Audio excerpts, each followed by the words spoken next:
और जेनजी और टिकटॉक और ये सब मिल मिला के अगर देखें तो उनके पास जो मेंटल हेल्थ को लेकर एक्सपोजर है, चाइल्ड साइकोलॉजी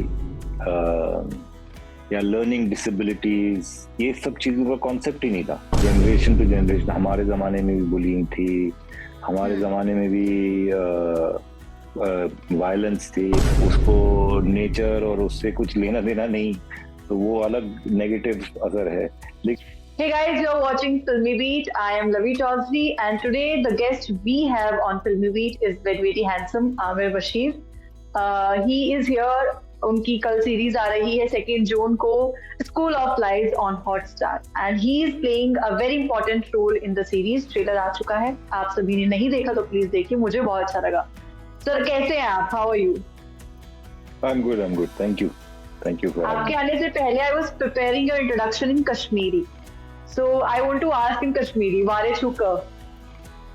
वारे खुश पेट तू चुवारे। Thank you so much. मुझे लगता है कि अब सफल हुआ जितना भी मैंने थोड़ी देर में सीखा। एक ही लाइन सीख पाई मैं। सर आपका एक्सपीरियंस कैसा था shooting this series school of life, क्योंकि इसमें बच्चों की कहानी है एंड स्टोरी जो बहुत ज्यादा सीरियस है, शायद जिसका एक भी एंगल अगर हम चेंज कर दे तो पूरा मीनिंग ही चेंज हो जाएगा। It's a very kind of that emotional angle it has. हाँ, तो हमारे लिए भी मतलब इमोशनली डिमांडिंग काम था, और मतलब इमोशनली डिमांडिंग काम, एक्चुअली एक्टर का काम इमोशनली डिमांडिंग है ही, लेकिन इस सीरीज को खासकर लेकर काफी इमोशनली डिमांडिंग था, और उसी लिए मैंने ये रोल करने में मुझे ज्यादा झिझक भी नहीं हुई। ऑफ कोर्स अविनाश अरुण जो इसके डायरेक्टर हैं सीरीज के, उनके काम से मैं ऑलरेडी वाकिफ हूँ, तो वो एक और मेन रीजन था कि मैंने एकदम हाँ कर दी। उसके अलावा क्योंकि इतना कॉम्प्लेक्स और लेयर्ड कैरेक्टर है कि आमतौर पर ऐसा मिलता नहीं है करने को, वो एक और वजह थी। तो ये सब मिला के डिमांडिंग था, लेकिन काफी gratifying, satisfying. Also it's a story of like कि एक बच्चा गायब हो जाता है एंड समटाइम्स हो सकता है कि उसको कोई बुली कर रहा हो, जो भी लेयर्स है वो खुलेंगी सीरीज में ऑफ कोर्स। बट मतलब आप कैसे इस चीज को देखते हो, लाइक मेंटल जो एक हेल्थ है, मेंटल हेल्थ, लाइक बच्चों के साथ तो ये बहुत ज्यादा होता है कि उनको बुली किया जाता है स्कूल में एंड घर पे आके बहुत सारी चीजें वो शेयर भी नहीं करते हैं। How do you see this kind of situation in the society right now, क्योंकि अभी जितना sometimes तो ट्रस्ट इश्यूज भी बहुत होते हैं, इसलिए भी वो शेयर नहीं करते हैं। देखिए ये सब चीजें एक्चुअली कॉमन है, जनरेशन टू जनरेशन। हमारे जमाने में भी बुलिंग थी, हमारे जमाने में भी वायलेंस थी, हमारे जमाने में भी मतलब हमारे जमाने में तो ऑलरेडी मतलब स्कूल अथॉरिटी आपको अथॉरिटी के थ्रू वायलेंस से डील करना पड़ता था, क्योंकि मार पड़ती थी। एक्चुअल फिजिकल पनिशमेंट, आपको you used to get beatings over. और हमारे जमाने में जब हम बच्चे थे, हमारे पेरेंट्स के पास मेंटल हेल्थ या चाइल्ड साइकोलॉजी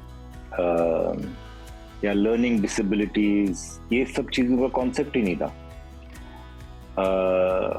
तो उस लिहाज से अगर आप आज देखें, जिसको हम जेन जी कहते हैं, और जेन जी और टिकटॉक और ये सब मिल मिला के अगर देखें, तो उनके पास जो मेंटल हेल्थ को लेकर एक्सपोजर है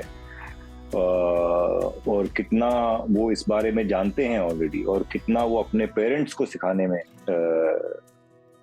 आगे बढ़ते हैं, तो ये तो बहुत ही मतलब कमाल की बात है। एटलीस्ट मेरे जैसे मिडिल एज आदमी के लिए, जिसने खुद अपने ज़माने में तो ऐसा कुछ नहीं देखा। तो उसमें अगर जैसे मुझे मतलब पता है, जैसे कोई स्टूडेंट अगर क्लास में पीछे रह रहा है पढ़ाई के मामले में, तो उसको तो ऐसी नजर से देखा जाता था कि ये तो मतलब कोई कुछ नहीं कर पाएगा, हाँ मतलब लूजर है और ये है। जबकि आज अगर आप रेट्रोस्पेक्टिवली देखें तो उसको ज्यादा जरूरत है अटेंशन की बेसिकली, और एक स्पेशल केयर की अटेंशन, उसको गाइडेंस की जरूरत है। वो सब नहीं होता था हमारे जमाने। तो ऐसी चीजें तो वो फर्क तो बहुत है, और वो फर्क आई गेस इंटरनेट की वजह से काफी कुछ असर पड़ा है इन चीजों पर। हालांकि इंटरनेट के बाद ऐसा नहीं कह सकते कि इतना बड़ा बून है, क्योंकि उसके उल्टा असर भी पड़ता है बच्चों पर। आज अगर देखें तो बच्चा स्क्रीन को छोड़कर ही नहीं रह सकता, उसको नेचर और उससे कुछ लेना देना नहीं, तो वो अलग नेगेटिव असर है। लेकिन हाँ, मेंटल हेल्थ के जहाँ तक ताल्लुक है, मेरे ख्याल से काफी हद तक इम्प्रूव्ड है आज की जनरेशन को लेकर, मतलब वो सिचुएशन अगर पहले से कंपेयर करें तो। जी। एंड ऑल्सो मतलब इस वाले जो स्कूल ऑफ लाइफ जिसमें बहुत सारे बच्चे हैं, मतलब तो आप सेट पे उनसे कुछ आपने जेनजी वाले ऐसे कुछ वर्ड सीखे? जेनजी वाले वर्ड्स, कोई लिंगो जो उन्होंने सिखाया हो आपको,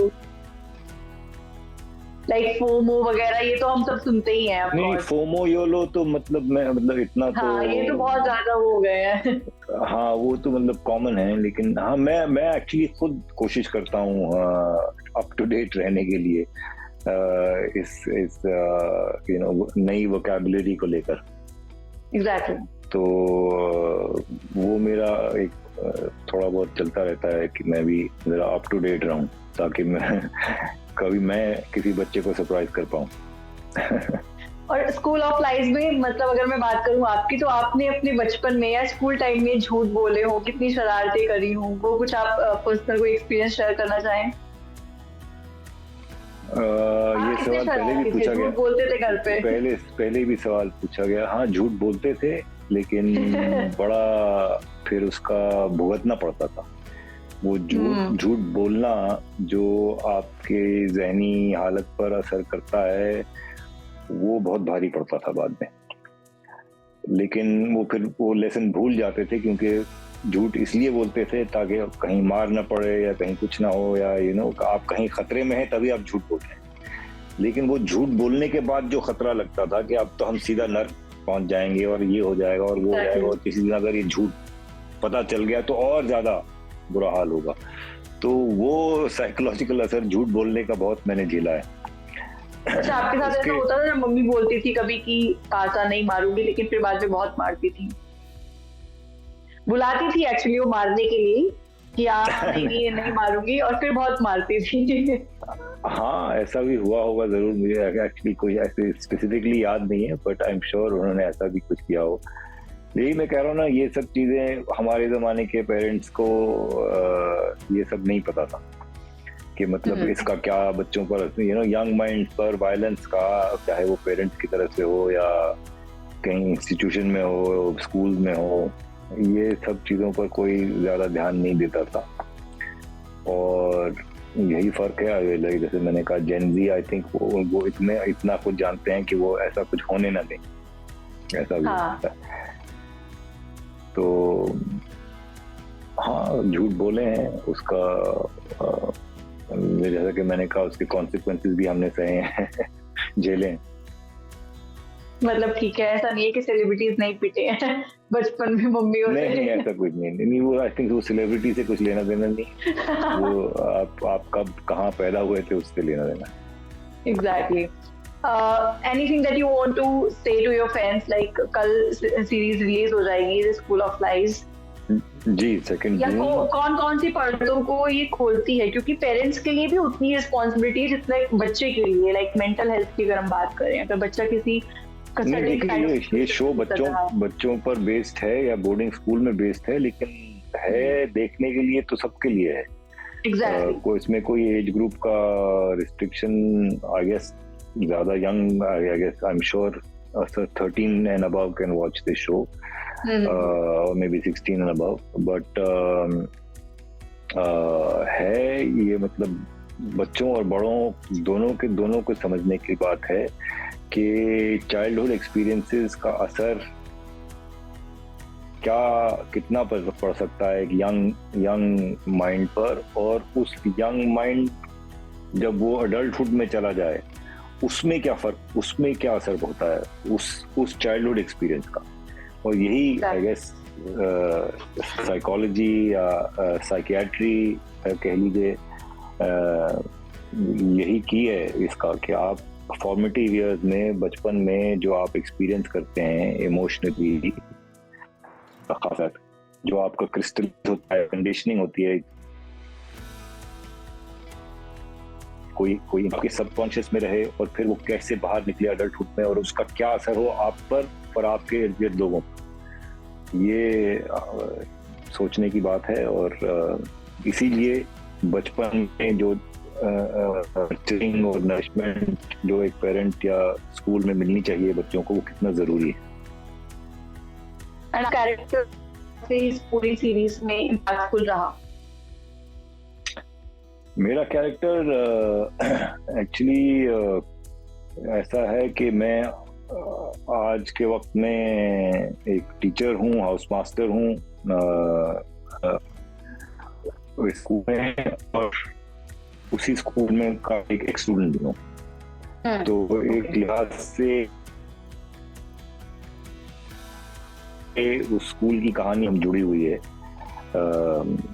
इससे ज्यादा तो शायद मैं नहीं कह पाऊंगा कुछ, इतना जरूर है कि मैं उस मतलब एक फ्लैशबैक और पुराना स्कूल जो था वो और आज, और तब जो हुआ था और आज जो हो रहा है, उस सब के बीच में कनेक्शन। तो कल को तो वैसे भी रिलीज हो ही रही है, हम देख ही लेंगे कि आपका कैरेक्टर कैसा था। Thank you so much sir for talking to us.